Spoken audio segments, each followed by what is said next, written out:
Your Netflix bill has gone up roughly 80% since 2014, so why do you still pay it? The standard US plan, $9.99 then, $22.99 now. So how many subscribers did Netflix lose? None net. It went from 57 million to over 300 million. There is one quarter that looks like an exception. Q1 2022, when Netflix shed 200,000 subscribers and its stock dropped 35% in a single day. Analysts declared the streaming wars over. Netflix was finished, but the strange part comes next. 18 months later, Netflix posted 8.76 million net new subscribers in a single quarter and a 20% operating margin. Prices kept rising. Subscribers kept joining. That is not confidence. That is not luck. It is the output of three structural mechanisms that most companies never build, and that make each price increase more profitable than the last. Here is how the machine works. Mechanism 1. The content moat. Netflix spends approximately $17 billion per year on content, more than HBO Max at $12 billion, more than Disney Plus at $9 billion. But the number is less important than what it buys. It buys exclusivity. Stranger Things, Squid Game, Wednesday, Bridgerton, none of those exist anywhere else. When Netflix raises prices, the subscriber's real choice is not Netflix versus a cheaper Netflix. It is Netflix versus no Netflix. That is a fundamentally different negotiation. Squid Game Season 1 cost Netflix roughly $21 million for 9 episodes. It was watched by 111 million households in 28 days and generated an estimated $900 million in impact value. A $2.4 million per episode bet created a cultural lock-in that made subscribers globally less likely to cancel, and therefore less sensitive to whatever came on the next billing statement. Turns out the reason Netflix survives every price increase is that leaving means losing shows you cannot watch anywhere else, and that emotional cost is exactly what the content budget is designed to build. The moat does not prevent churn entirely. It raises the emotional cost of leaving, and that cost compounds every season a subscriber stays. Mechanism 2. The fixed cost flywheel. That sounds efficient until you see who pays. Stranger Things. Season 4 cost roughly $270 million to produce. Netflix paid that whether 50 million households watched it or 200 million. The content cost is fixed at greenlight.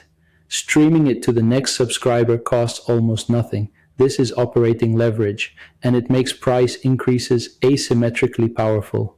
When Netflix raised the US standard plan from $15.49 to $17.99, that $2.50 increase across approximately 75 million US subscribers translated to roughly $187 million in additional monthly revenue.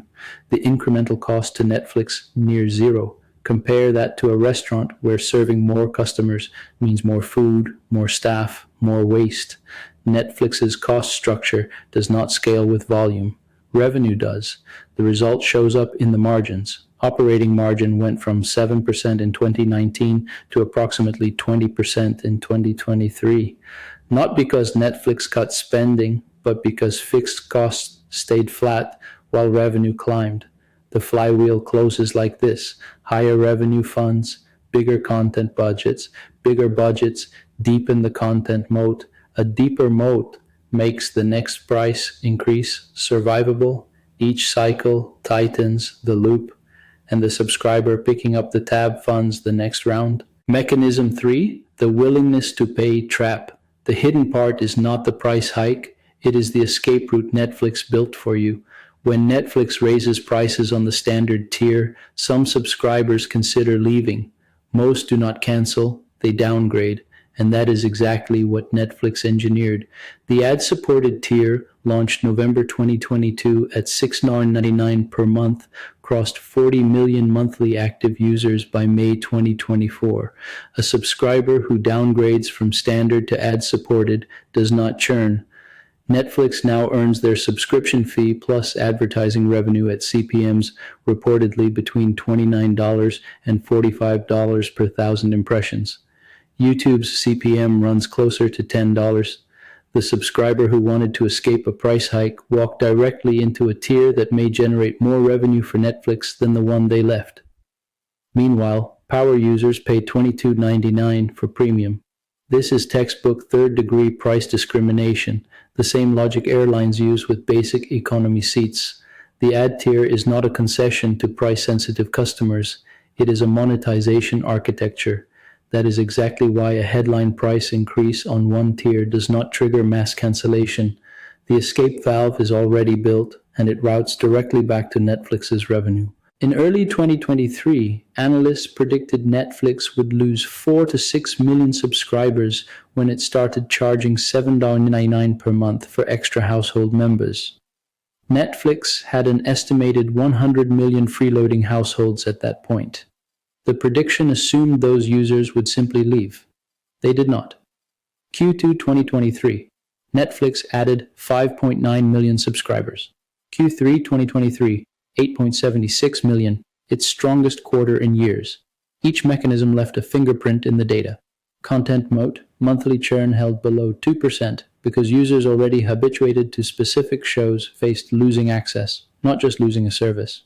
Fixed cost Flywheel, Q3 operating margin hit 22.4%, up from 19.3% a year earlier on nearly identical content spend. Willingness to pay trap, Netflix reported that 70% of new signups in ad-supported markets chose the ad tier. The password crackdown was not a risk. It was a forced activation of all three mechanisms simultaneously, converting 100 million habituated free users into a paying conversion funnel with no new content spend required. So here is the portable model. Call it the pricing power triangle. 3 questions. First, switching cost depth. Does the product contain something genuinely irreplaceable, or is it a commodity? Second, fixed cost leverage. Do revenue increases outpace cost increases so price hikes flow to profit? Third, tier escape valves. Does a lower priced option exist to catch would-be churners rather than lose them? Netflix scores high on all 3. CNN Plus scored near 0 on all 3.